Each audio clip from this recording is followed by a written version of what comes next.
Оштогу жеңгүү кайманат менен белгилүү Кримтөбөл Кадыр Досонов изделип жатат. Бул туурасында маалыматты УКМКнын басма сөз кызматы билдирди. Андагы маалыматка ылайык бүгүн 10 февраль күнү УКМК тарабынан кылмыштуу топторго жана уюшкан кылмыштуулукка каршы аракеттөөнүн алкагында кылмыш иши боюнча Ош облусунда жана Ош шаарында издөөдө жүргөн Кримтөбөл Кадыр Досоновду колго түшүрүү боюнча атайын издөө иш-чаралары жүргүзүлүүдө.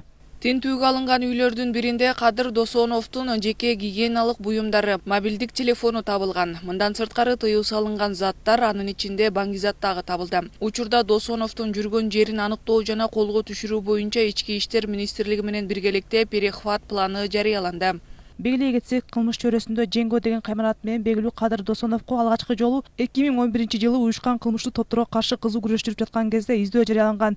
1 жылдан кийин 2012-жылы күзүндө Тажикстанда колго түшүп, Кыргызстанга алынып келген. Ага карактоо, баңгизат соодасы, адам урдоо сыяктуу оор айыптар коюлганы менен Ош шаардык соду Досоновду актаган. Көп өтпөй милиция Досоновго 2013-жылы кайрадан издөө жарыялаган. Бирок 2004-жылдын башында Ош шаарынын мэрин шайлоого 2 күн калганда капысына пайда болгон жана анда Ош облустук соту аны үй камагына чыгарган.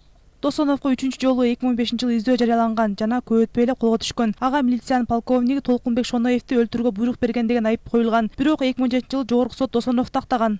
Ал эми андан кийин 2020-жылы 30-ноябрында Досоновго УКМК кайрадан издөө жарыялаган. Анда атайын кызматтын маалыматында Досоновдун менчикке каршы оор кылмыш жасоого катышы бар экени аныкталган айтылган.